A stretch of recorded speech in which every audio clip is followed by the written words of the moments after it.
mother stands on a rocky hillside and does not leave. The sky above her is turning black in the middle of the afternoon. The air has gone cold. Her hands are shaking. Her mouth is dry. She has not eaten for a day. She has not slept for a night. And she is watching her son die. She is about 50 years old. Her hair is mostly gray now. Her body is small.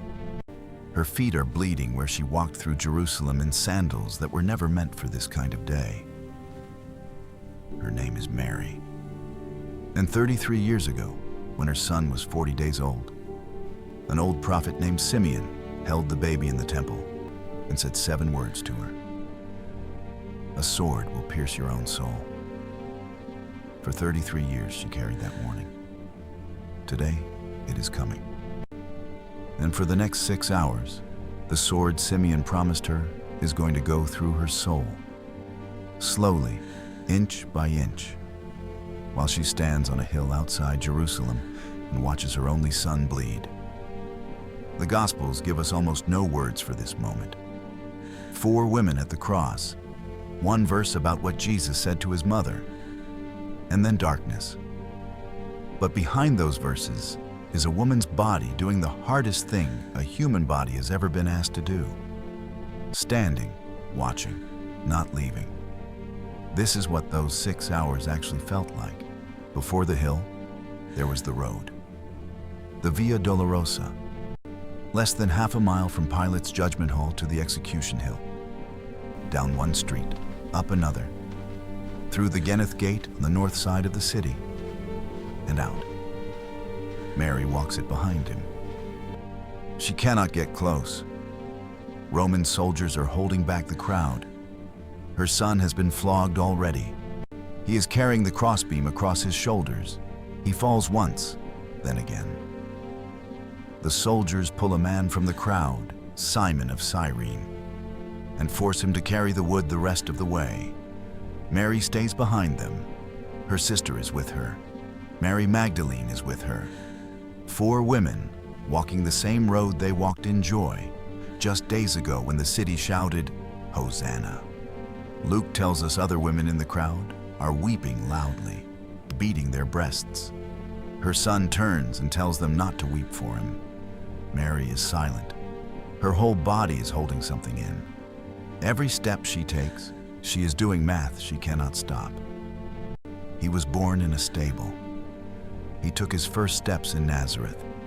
He said his first words to her. He learned Joseph's trade with his hands. He grew. He left. He came home for Passover. And now she is walking behind him while Roman soldiers carry the wood they are going to nail him to. They reach the hill at mid-morning. The Romans call it Golgotha, the place of the skull, a small rise of limestone just outside the city walls, visible from the gate, visible from everywhere. Mary finds her place. John's gospel is precise. Near the cross of Jesus stood his mother. Near, not far, not in the crowd, near. Think about that word.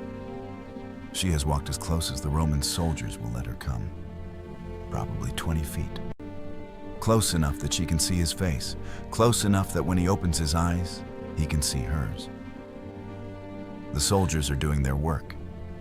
Mary's body will not let her look at what they are doing to his hands. She looks at the sky. She looks at the ground. She looks at the other women beside her. She is training her body not to collapse. Her sister is holding one of her arms. Mary Magdalene is holding the other. 2 women keeping 1 woman standing. Then the cross goes up. The worst 3 hours have not started yet. Now feel what is happening inside her. She has not eaten since last night. She has not slept. She walked from the house of the high priest to Pilate's hall to Herod's palace in the cold of a Jerusalem spring night. By the time she reaches the hill, her body is already breaking. Her legs are trembling. Her vision is blurring at the edges. She is dehydrated. She is in shock. And now she has to stand for hours on uneven ground. without food, without water, without rest, while her son's body slowly fails in front of her. This is the part nobody ever explains. Watching someone die is physically exhausting. Your heart rate climbs, your breathing gets shallow, your muscles cramp from tension. Your body wants to do something, run, fight, save him, and you cannot do any of it. So the energy goes nowhere. It burns you from the inside. Mary's body wants to save him. Every cell is screaming to save him. She carried him for 9 months. She wrapped him in swaddling cloths in a cold stable. She ran with him to Egypt to keep Herod's soldiers from killing him. And now she is 20 feet away, and she cannot do anything. All she can do is stand and not leave. Subscribe right now if you want to stay with her for the next 3 hours. Because what Jesus says to her next is one of the most overlooked sentences in the entire Bible. Jesus has been on the cross for hours. He has spoken several times. He has forgiven the soldiers. He has promised paradise to the thief beside him. And then he looks down and he sees his mother. He sees her standing there. He sees his sister. He sees Mary Magdalene.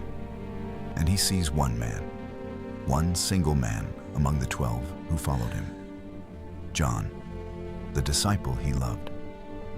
And from the cross, Jesus does something that no theologian has ever fully explained. He stops talking to God. He stops the cosmic work of redemption for a few seconds. And he uses his dying breath, literally breath he has to push up against the weight of his own body to produce, to take care of his mother. He looks at her and says, "Woman, behold your son." Then he looks at John and says, "Behold your mother." 4 words to her, 3 words to him. An entire future decided. He is giving her to John. He is making sure she will have a home. He is making sure that when this is over, the mother who gave him life will not be alone in her grief. John tells us what happened next. From that hour, the disciple took her to his own home. From that hour, not later, not eventually. From that hour, John never leaves her side again. Early Christian tradition says he took her to Ephesus years later and cared for her until she died. Step back, because this is the detail you have to see. The Son of God is dying. The sins of the world are being laid on him. The entire cosmic drama of Christianity is happening in this exact moment, on this exact cross. And Jesus stops to take care of his mom. Most people in their final hours are too consumed by their own pain to think of others. Most people are thinking of themselves, of the next breath, of escape. Jesus is thinking of her. He knows what Simeon told her 33 years ago. He knows about the sword. He knows that what is happening right now is the fulfillment of every warning she ever carried. And he knows that when he dies, she is going to be a middle-aged widow with a dead son and no one to take care of her. So he uses his dying breath to fix it. Every mother in your audience just felt something. Because every mother knows what it means to be seen by her child in her most vulnerable moment. Mary is about to lose everything. And the things she is about to lose looks down from a cross and makes sure she will be okay. For the rest of her life, Mary will remember that her son's last act as a free man was not forgiving his killers. It was not promising paradise. It was making sure his mother would have somewhere to sleep. Noon. The sky begins to change. Mark tells us darkness covered the land from the 6th hour until the 9th hour. Noon until 3 in the afternoon. 3 hours of unnatural night in the middle of the day. The sun goes out. The wind drops. The birds stop. Picture what Mary sees. The hillside is suddenly cold. The faces of the other women beside her go into shadow. The crosses become silhouettes against a sky that should be bright. She cannot see his face clearly anymore. She can only hear him. She hears him breathe, each breath harder than the last. She hears him try to lift his body up against the nails to get a little more air. She hears him fail. She hears him try again. This goes on for 3 hours. The Gospels do not tell us what Mary did during this time. They do not have to. Every person who has ever held vigil over a dying loved one knows. She stands. She listens. She tracks every breath. She waits for a silence she does not want to come. 3 in the afternoon. After 6 hours on the cross. After 3 hours of darkness. Her son speaks for the final time. John records the words. It is finished. Then his head drops forward. Mary hears it. The change in his breathing. The sound of a body she knew better than her own, finally going still. The moment she has been dreading since Simeon first put the words into her on a temple floor 33 years ago. She does not scream. She does not collapse. John says she stood. She just stood. Somewhere in Jerusalem, the curtain in the temple tears from top to bottom. The ground shakes. One of the soldiers looks up at the dead body on the cross and says, "Truly this man was the Son of God." Mary does not hear the soldier. Her body is no longer processing language. Her son is dead. That is the only sentence left in her head. The soldiers come forward. One of them drives a spear into his side to make sure. Blood and water pour out. Mary is still standing. She has been on this hill for almost 6 hours. She is dehydrated. She is broken. Her body is done, and she is still standing. Eventually, John puts his hand on her shoulder. Eventually, someone says it is time to go. Joseph of Arimathea comes with Nicodemus and myrrh and aloes. They take him down. Mary is there. She sees the face she has loved for 33 years, gone still. She sees the hands she held as a baby, pierced through. They wrap him in linen. They carry him to Joseph's new tomb. Mary walks behind them. John walks with her. She watches the stone roll across the entrance. She memorizes the location, the same way Mary Magdalene memorizes it. 2 mothers, one biological, one chosen, both doing the same terrible math. Then the Sabbath begins, and she has to go home. John took her to his own home from that hour. John is a fisherman from Galilee. He does not have a house in Jerusalem. He is probably staying in a borrowed room. That room is where Mary spends the first night after her son's death, in a borrowed bed, in a strange house, with a young man who now has to be her son, because her son is in a tomb. She does not sleep. Step back, see what she did. She walked the road to Golgotha behind him. She stood 20 feet from the cross for 6 hours, without food, without water, without sitting.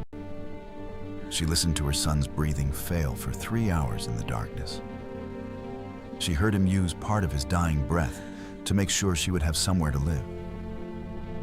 She was there at the moment he died. She watched a soldier drive a spear into his body. She did not leave.